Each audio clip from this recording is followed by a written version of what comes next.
ce monde fou. Salut à tous les amis. Allez Balti. Alors aujourd'hui, c'est une vidéo un petit peu liberté, tout ça. Alors pas question de faire un exploit ou je sais pas quoi, un clampin qui court dans la neige, il n'y a rien de spécial. Mais en ce moment, il y a beaucoup de gens qui n'ont pas la possibilité de le faire. Et puis là, je crois qu'on va se faire plaisir avec des belles images. Ça va me permettre de vous parler de 2-3 choses aussi au calme, moi, en voix off. Et puis on va simplement se faire plaisir aujourd'hui. Et je crois aussi qu'on va faire un petit peu de sport à mon nouveau cadreur, Cédric Dulou, qui se passionne aussi pour ce nouveau rôle. Allez Balti, tu viens là? Allez! Allez!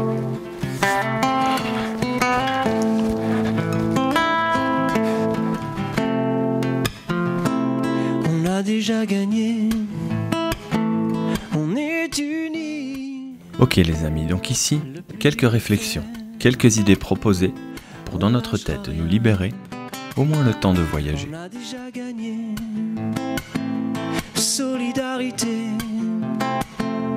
le plus dur est fait, et on ne lâchera rien. Les plus assidus d'entre vous auront reconnu Christophe Ambrosino avec sa chanson « On a déjà gagné » qu'il avait composée vers le début du mouvement des Gilets jaunes dans les premiers mois et qui m'avait déjà à l'époque bien inspiré. Même si bon, attention, hein, on ne partage pas toutes les idées avec Christophe, mais bon, c'est comme ça, c'est pas grave, Et pas dans les palais, on a déjà gagné, on est unis. C'est quand même une chanson tournée vers la sincérité, et vers le fait de croire en ce que l'on fait.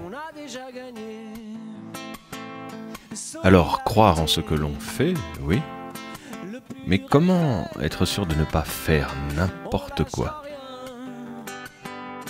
En faisant des choses simples, en faisant quelque chose qui nous correspond, en faisant attention à ce que les autres nous disent, prenant en compte le temps que ça prend, en acceptant le temps. Oui, c'est vrai. Prendre son temps sans le perdre en le prenant. Une belle façon d'être intelligent. Et si on se posait la question, c'est quoi l'intelligence? Allez, venez. Je vous propose qu'on écoute un homme qui a passé sa vie à étudier la nature et les arbres et qui a forcément une perspective intéressante à ce sujet. Est intelligent tout être vivant qui parvient à résoudre les problèmes qu'il rencontre au cours de sa vie. À résoudre les problèmes qu'il rencontre au cours de sa vie. Cela repose sur 2 aptitudes, savoir apprendre et savoir garder en mémoire ce qui a été appris pour l'utiliser par la suite. L'intelligence s'exprime mieux dans les conditions difficiles du milieu naturel que dans celles trop faciles de la domestication.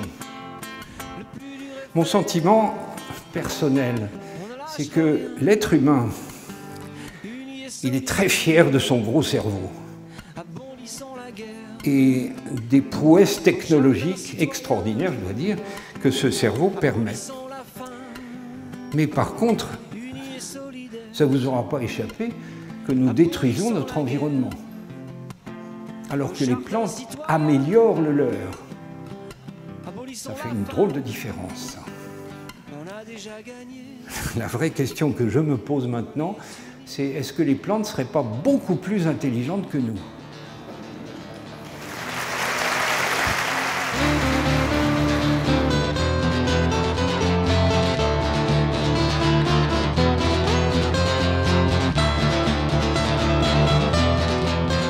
Ok, donc une perspective avec les plantes, les arbres, en fait, peut-être même la nature, plus intelligente que nous.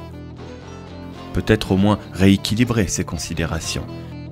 Et à nous de faire des choses simples qui nous correspondent. Youhou! Un paysan, heureux et militant. Voilà ce que ça veut dire pour moi aujourd'hui. Mais cela ne se fera pas sans effort.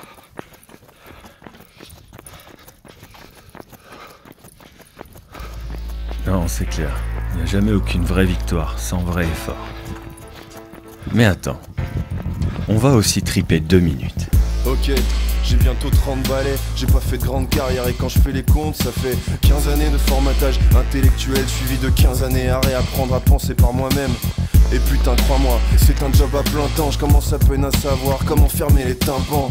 Ouais, pendant tout ce temps, j'étais en chantier, mais ça y est, j'ai réussi à me désenchanter. Je récapitule, ici on voit les Alpes depuis le Massif central. Et tu sais quoi, je me suis jamais senti aussi libre que depuis que je me suis réenraciné dans la ruralité, même reconfiné. Haha. Invisible, j'entrevoyais des destins sous des textes indicibles.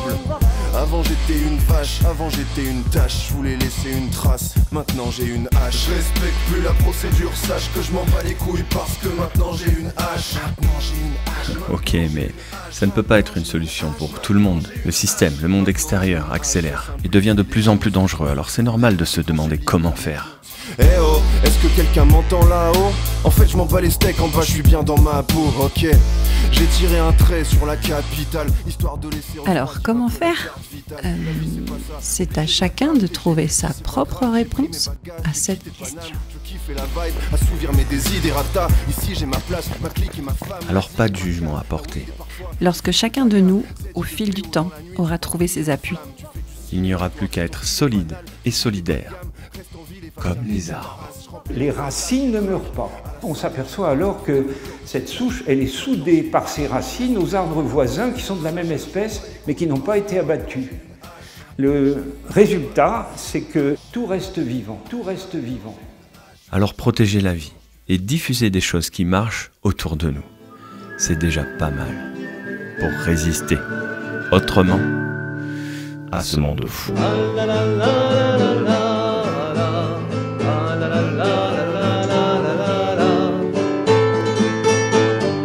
Merci à ceux qui passent par Tipeee, qui soutiennent et qui nous donnent de bonnes raisons de continuer cet espace de liberté.